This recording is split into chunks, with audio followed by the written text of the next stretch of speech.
அன்பானவர்களே, ரோமர் நிருபத்தின் செய்தியை விளங்கிக் கொள்ள இந்த ஷார்ட்ஸ் சீரீஸ் இருக்குது. வரிசையாக ஷார்ட்ஸ். இதை நீங்கள் 3-4 தடவை பார்க்கலாம். நோட்ஸ் எழுதிக்கலாம். ரோமர் நிருபம் உங்கள் பைபிளே எழுதிக்கலாம். ரட்சிப்புனா என்னென்னு முந்தின ஷார்ட்ஸில் பார்த்தோம். இது 3rd ஷார்ட். இதில் பாருங்கள், அந்த புக் அவுட்லைன்னு சொல்லுவாங்க. 1லேருந்து 4 அதிகாரங்களில் யாருக்கு ரட்சிப்பு, 5லிருந்து 8ஆம் அதிகாரம் முடிய ரட்சிப்பினால் கிடைக்கும் ஆசீர்வாதங்கள். 3வது, யூதருக்கு ரட்சிப்பு என்றால் எப்படி அதை விளங்கிக் கொள்வது. 4வது, ரட்சிக்கப்பட்டவருடைய பொறுப்புகள். 12 அதிகாரத்தை பார்க்குறீங்கல்ல, அது சபையில்.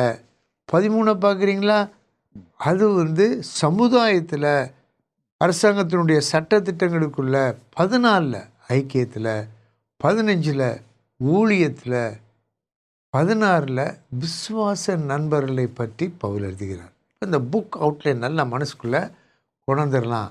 இந்த பவர் பாயிண்ட் பாருங்கள். இந்த முதல் ஸ்லைடில் பவுல் எழுதுகிறாரு. ரோம் பட்டணத்துக்கு போனதே இல்லை.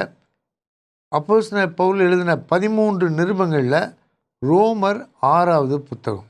ரோம் பட்டணத்தை பாருங்கள். இந்த மேப் பார்த்திங்கன்னா, இந்த மேப் மத்திய தரைக்கடல், ஐரோப்பா கண்டம் வடக்க, ஆப்பிரிக்கா கண்டம் தெற்க, அது 2க்கும் நடுவில் இருக்குது.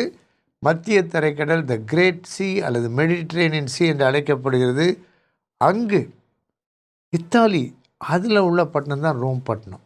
கடைசியாக பவுல் அதிகமான மாதங்களை ரோம் பட்டணத்தில் தான் செலவழித்தார். சிறையிலே, வீட்டிலே, கடைசியிலே இயேசுவுக்காக சிறைச்சேதம் பண்ணப்பட்டு இரத்த சாட்சியாக மரித்தார். அவர் எழுதியிருக்கிறத நம்ம படிச்சுட்டு இருக்கோம். நீங்க எனக்கு அன்பாக கொடுத்த பரிசு ரட்சிப்பு, நானோ வீணாகி போகாம மீட்டு எடுத்தது உம் அன்பு.